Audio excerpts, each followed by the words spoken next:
Well guys, I'm going to go ahead and start putting on the Trailtech HID X2 on the bike. That's before, and hopefully after it looks a lot better. I have to obviously take off the tire bag on the fender for now until I see how this all hooks up. Well, I'm back. I got the fender bag off. As you can see, one good tip while I'm doing this is when you have these fender tire bags is put a small hole through your fender and put a tie strap down or zip tie, and they stay on there. So I remove the bag, I can leave those on. You know, I don't have to move. A lot of guys notch it here, but that doesn't usually always work. This is a for sure way to keep these on your fender. And then you remove the fender bag, those are right there, right? So I can ride around just fine and not lose my little hooks. Well guys, I took off my homemade contraption here. I had already used a good automotive style with a water seal type plug. I got it off Amazon. I'll probably include some of that stuff in the link just in case you're ever looking for those parts. Wasn't super expensive for a pack of them. But yeah, this is my homemade contraption. You know, I never really finished it, but it worked. And I was going to mount up this guy, which maybe I'll still figure out something for an extra light. I don't know. It depends how the headlight all fits up in here, you know. But hey, if you ride at night, it'd be nice to have a quick setup, or I'll put one of those on a ram mount. Seen guys do that. That works pretty nice. And then you can just like kind of mount it up here on the bars on a ram ball mount. And you know, if you know you're going to be doing like a nighttime ride, you can just toss in your pack and put it on, and you know, I can wire in like a connector like that and just plug it right in. Okay, so this is my drill battery I use for my 12 volt to regulate the power, basically. And they're cheap. It's a Ryobi battery. I just painted it black so you know, blends in. I might try like EarthX battery. I really need to talk to them and see about a small one and then make like a holder for this area and just put the battery in. I mean, this is so lightweight. EarthX would be real lightweight. Drill batteries are cheap. You can get a 2-pack for like 30 bucks or something. So, you know, like 15 bucks each. Even cheaper, I think sometimes are on sale for the Ryobi. And like I said, it's just a normal 12 volt drill battery. That's why it has the little end here. I just put on these type of push connectors, slide right onto the pins in there, and that's my red, and then that's my black, neutral. And there we go. So I'm down to that far. And they gave me a switch. Trailtech did. So where's that switch? There's the switch for the handlebar. So we'll pull that out, see what that looks like. Oh, and also the 12 mil bolts. These are 12 mil. As you can see, they're all out. I'll put them back in right now. But you don't have to be afraid. Your forks will not drop. You just pop it off. If you need to, get off any homemade stuff.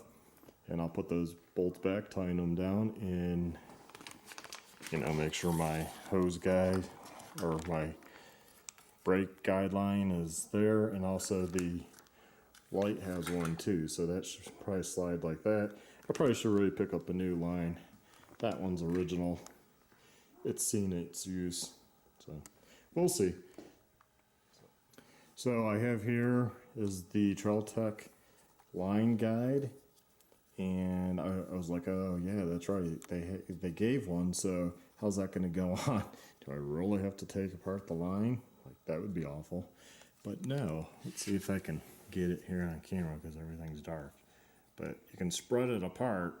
There's the line. You can spread it apart, and just be careful, and you can get it enough to go around even something this big. So it does go around. So I got that on there and still putting my screws back in. So I'm back. I got these tying up. So what you do when you have two, I think having three like my gas is a lot trickier when there's 3 bolts per triple clamp. But what you do is you tie one, you'll get it what you think is pretty tight, and then you tighten the next one, and you always go back, recheck, back and forth until they're about the same. Now I'm sure there's probably a torque spec rating. I've never used it, so if you prefer to know the torque spec rating, look at the service manual and go by that, or how they tell you to do it, but that's how I have always done it, so that's kind of my disclaimer here.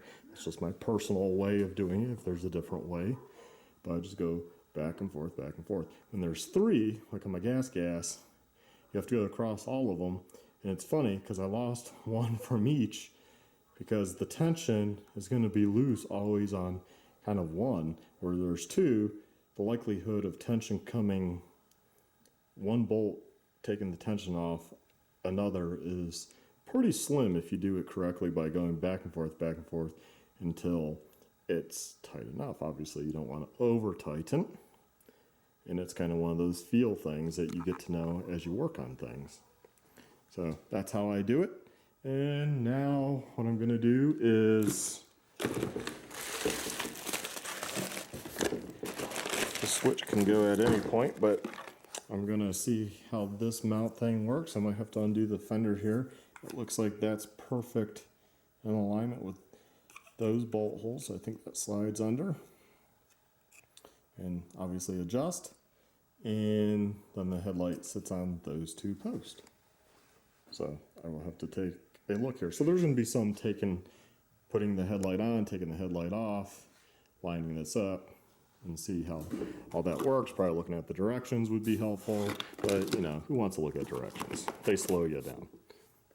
Kidding, you should look at the directions. I tend not to, I know, and then I go back and say, oh, I should have done it that way. But yes, right away I see there's a few things. So yeah, they gave the other type of mount, you can slide in like a pin, and I think that's if you have holes, which I do have a couple holes, so that would keep it off probably a little bit higher off the fender. I might take a look at that method first. So what do you guys think? Looks pretty good. I don't have it totally wired up yet with the switch, but just to have it on there. I can tell this is for 50 millimeter forks. Probably 48 to 50. Yeah, well, I don't know what size these are actually, but yeah, definitely a little loose, but I think it's on. I mean, I don't think it's gonna really go anywhere. Maybe I can put like a zip tie around there just to kind of hold that, you know, on better. The bracket on the bottom and in looks like that. I kind of redid how my fender was attached, a lot more sturdy now. Fixed that while I was doing this, so that kind of took a while last night. My battery part seems to work here, but I also am going to have to mount the GPS unit, so not quite sure. Maybe I can do that up here. I'll have to play around, but then that's there.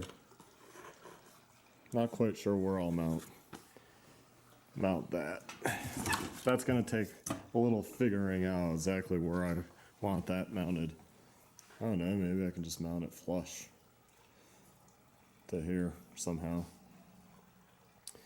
And yeah, that's pretty much it. That's how it looks from this direction, from the side, and from the front. And we'll come back once I actually have it wired up and totally. Hey guys, how's it going? Well, I'm back with my XR650R with the Trail Take HID headlight. I got the little guy on. I think I need to be running with my homemade wound stator for the big one. The big one comes on, but yeah, these take a little bit to kind of charge up. I can go ahead and try, put it on and see. If I mounted the switch here, I did it upside down, not knowing. You can hook it to a turn off the bike. I did not, because I already have it hooked up over here. There we go. I think there's the bottom one. would be the high beam. That's the low beam. There's the low beam, and then off. So I would probably typically run it off. There's no reason to run it during the daytime on trails. Let's go ahead and turn that off so I can talk. So no reason to run the either during the day. I don't ride much street, so I would just have that in the off position, which for me, because I mounted this upside down, not really knowing which way that was supposed to go, I thought the cutoff would be on top for easy access to kill the engine.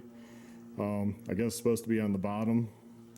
So I guess the words on it were the correct direction. So this wire though is an awkward bend out. That's why I didn't know which way to go.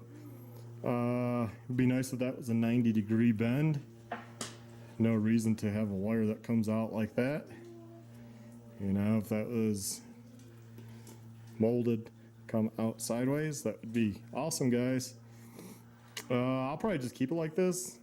And I mount it inwards because I ride off-road mostly. And tell you the truth, I've broken so many switches that were on here when I had this thing totally dual sported out with turn signals and everything. I got tired of replacing the switches. So this is small enough. I mount it in by my GPS mount. Should be out of the way. GPS mount should protect it from falls a little bit better, you know, so that doesn't break.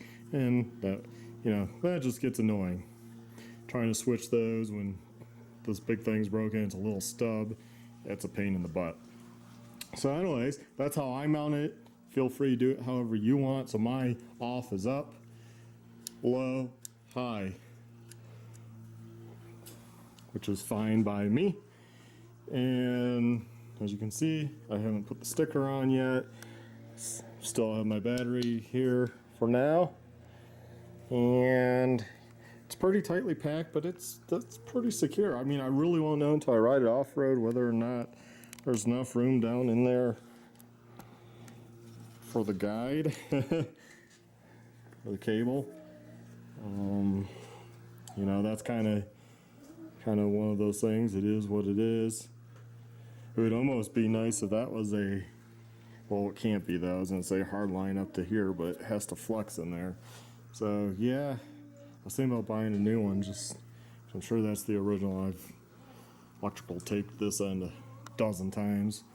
I'll probably just zip tie the OEM one for now until I'm satisfied that one will work.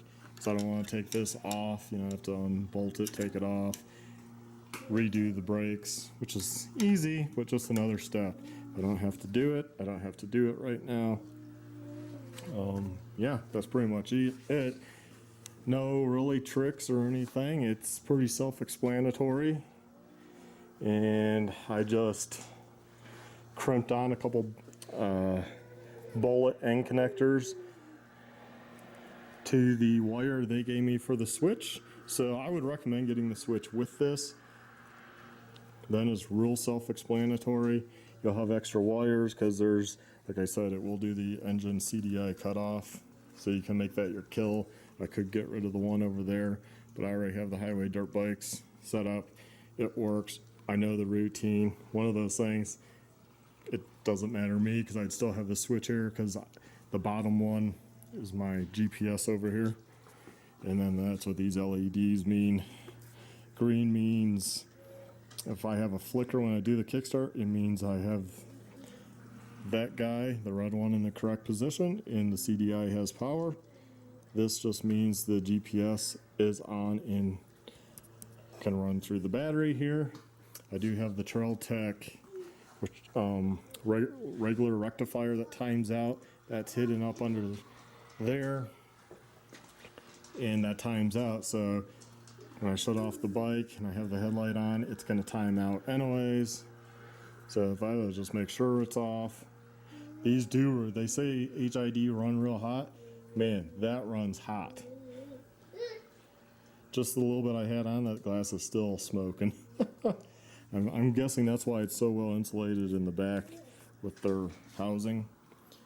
And they say if you put the rock guard on, which goes screw here, you're only supposed to run that at, when these lights are off.